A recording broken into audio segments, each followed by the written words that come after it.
નાગજીભાઈ, માનનીય હરીશભાઈ અને મિત્રો, બહેનો, ભાઈઓ, મારા બાળકો, આગેવાનો, ગામના આગેવાનો, સૌ અમદાવાદ વિભાગમાંથી પધારેલા સૌ મિત્રો, અડધો કલાક પણ ના આવ્યો હોત તો એક બહુ મોટી ઘટના હું ચૂકી જાત.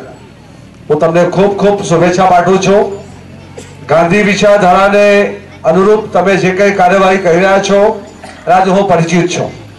તમારા બીઆરએસના ઘણા છોકરાઓ મને મળવા આવે છે અને મેં સામેથી વ્યક્ત કર્યું હતું કે મારે એક દિવસ બીઆરએસના છોકરા સાથે વાત કરવી છે. મિત્રો, તમે આજે જે કોઈ પરેડ કરી એ પરેડ ભલે નાનકડા પગલાં હતા, પણ સમાજ જીવનને આગળ લાવવા માટે એ તમારા વિરાટ પગલાં ભવિષ્યમાં સાબિત થશે. કારણ કે તમે આવતીકાલના નાગરિક છો. તમને ખ્યાલ હશે કે દુનિયામાં વિશ્વમાં સૌથી મોટી પરેડ મહાત્મા ગાંધીએ દાંડી યાત્રામાં કરી હતી. આવડી મોટી પરેડ કોઈ વાર થાય નહીં. પરેડમાં એક શિસ્ત હોય છે અને તમે જે શિસ્તના દર્શન કરાવ્યા એ જ બતાવે છે કે તમારું જીવન, તમારા કુટુંબનું જીવન, તમારા સમાજ અને રાષ્ટ્રનું જીવન ખૂબ આગળ વધી રહ્યું છે. તમે બનાસકાંઠા જિલ્લાના બાલા બાળકો છો. કલેક્ટર તરીકે મારે આપણે કહેવું જોઈએ કે બનાસકાંઠા જિલ્લો જે ક્ષેત્રમાં ગાંધી વિચારધારાથી આગળ આવી શકે એવું છે, એમાં બે જ વાતો આપણે કહીશ. એક તો સંપૂર્ણ સ્વચ્છતા અભિયાન. ગાંધી કહેતા કે હિન્દુસ્તાનના ગામડાની ગરીબાઈ કરતા હિન્દુસ્તાનના ગામડાની ગંદકીથી મારું મસ્તક શરમથી ઝૂકી જાય છે. મારા ઘરમાં એક બહુ મોટો ફોટો હું રાખું છું છેલ્લા 30 વર્ષથી. ગાંધીજીનો ફોટો એ મારી મોટામાં મોટી પ્રોપર્ટી છે. તો કાકા, ગાંધીજીનો મોટો ફોટો એ મને પૂજ્ય મોરારજી દેસાઈ સાહેબ આપ્યો હતો, કારણ કે હું મોરારજી દેસાઈના ગામનો છું. હા, એટલે એ મારી મોટામાં મોટી મિલકત છે, એ મારી મોટા મોટી પ્રોપર્ટી છે. અને એમાં નીચે લખ્યું છે કે ઈશ્વરે ક્યારે મારી પ્રાર્થના ન સાંભળી હોય એવું બન્યું નથી. પણ રોજ રાત્રે હું ઘરે જાઉં 9, 10, 11 વાગે કલેક્ટર તરીકે તમારે ગાંધીજીને હિસાબ આપવો પડે. ગાંધી મને પૂછે કે આજે શું થયું, ખાસ કરીને ગ્રામીણ વિકાસની બાબતોમાં, ગાંધી મૂલ્યોની બાબતમાં. તમે જુઓ કે છેલ્લા ઘણા સમયથી રાજ્ય અને કેન્દ્ર બધા ભેગા થઈને માનવ વિકાસ સૂચકાંકને માટે કામ કરવાનું નક્કી કર્યું છે. તમારામાંથી ઘણા બાળકો છે, અહીંયા બેઠા છે.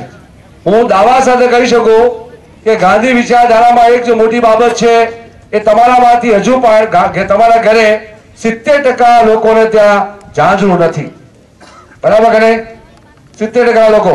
એટલા માટે આ હું જ્યાં જ્યાં જાઉં છું, જ્યાં જ્યાં મને ચૂની કાકા તક મળે છે, ત્યાં મારી વ્યથા નથી, એ ગાંધી વિચારધારાની વ્યથા છે, એ આપણા બધાની વ્યથા છે. એક સુંદર સમન્વય પ્રાપ્ત થયો છે. સંપૂર્ણ સ્વચ્છતા અભિયાન, total sanitation, government of India, government of Gujarat બધા ભેગા થયેલા કામ કરી રહ્યા છે. અને એની અંદર બહુ મોટી સબસિડી જોગવાઈ પણ કરી છે. એ આપણું કંબાગ્ય છે.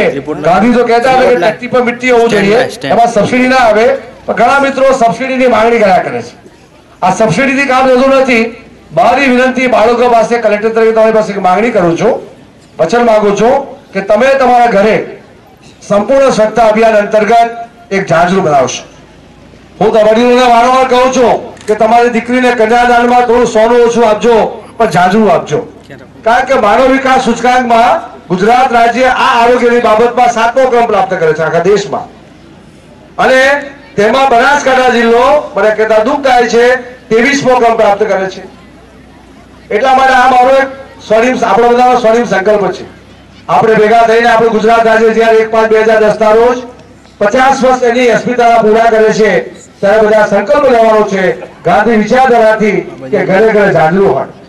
તમે ખ્યાલ હશે કે આ બધું કરવા જતા લોકો સુધરતા નથી.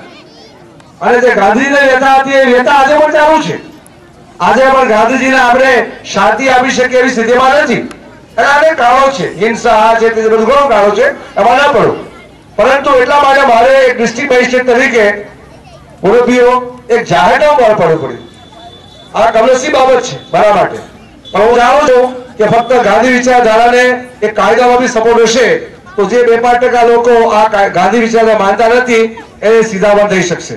એટલા માટે બોમ્બે પોલીસ એક્ટની જોગવાઈ પ્રમાણે મેં જાહેરનામું પાડ્યું છે કે કોઈ માણસ ખુલ્લામાં થૂકે કે ખુલ્લામાં ઝાંઝરું જાય કે ગંદકી કરે, અને ખાસ કરીને એના કારણે બાળકોને જે મુશ્કેલી પડે છે, મહિલાઓને મુશ્કેલી પડે છે, એને સજાની જોગવાઈ પણ કરવામાં આવી છે. તમે છાપામાં વાંચ્યું હશે. ગાંધી વિચારધારામાં તમારી પાસે બીજી વાત માંગુ છું. ગાંધી પાણીનું મૂલ્ય સમજતા હતા. એ કહ્યું હતું કે આ સાબરમતી મારી નથી, આજ આપણા ગુજરાત અને બનાસકાંઠા અને ઉત્તર ગુજરાતમાં લાગુ પડે છે. પાણીનું બહુ મોટું મૂલ્ય છે. રહીમ અને પાણી રાખ્યો વિનસા પાણી સબ જો પાણી ગયો ઉભરો મોતી માણસ છો. રહીમે પણ કહ્યું છે, બધા કહ્યું છે. પહેલા મેં ટપક પદ્ધતિની એક પ્રોગ્રામ મારફતે મને કે એક ક્રાંતિ કરી છે અને ટપક પદ્ધતિમાં આખા રાજ્યમાં ડંકો વગાડ્યો છે અમારા બધા મિત્રોએ. અમને આ ગોવાભાઈ ને બધા અને મને જરા મિત્રો મળે તો હું ટપક પદ્ધતિની વાત કરું છું.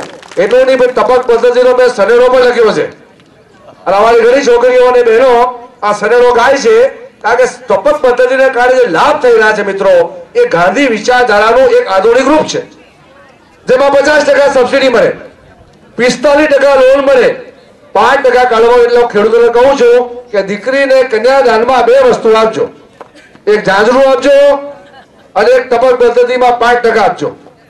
તમને ખ્યાલ છે અત્યારે આપણે 7000 હેક્ટર જમીનમાં ટપક દ્વારા પાણીનો બચાવ કરીએ એ ગાંધીજીને એક શ્રદ્ધાંજલિ આપવા બરાબર છે. મને શ્રદ્ધા છે કે આ કાર્યક્રમમાં આપણે આગળ આવીએ, સાથે ઘણી ઘણી કામગીરી આપણે કહી શકીએ એમ છે. તમારા જે પગલા તમે જે પરેડ કરતા હતા એ હું જોતો હતો, એ નાના પગલા એક વિરાટ કદમ છે તમારું અને નાના પગલામાંથી જ ક્રાંતિ થઈ શકી છે. પૂજ્ય દાદા અને બેન પુષ્પાબેન અને બધા મિત્રો લોકનિર્માણ સંસ્થામાં ખૂબ સારું કામ કરે છે, હું જાણું છું.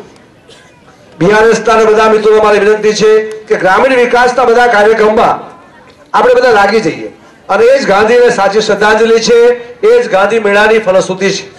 તમારી સાથે આખો દિવસ રહેવાનું મને ગમતે તો ક્યારેક રાતે તમારે ત્યાં આવીશ રતનપુરમાં અને બીજી સંસ્થાઓમાં. આજે મારે પાછું 11 વાગે મીટિંગ છે, એના માટે હું તમારી વચ્ચે રજા લઈશ. તમે મને સાંભળ્યો, મારું માન કર્યું, સન્માન કર્યું, તમારી સાથે મળવાનું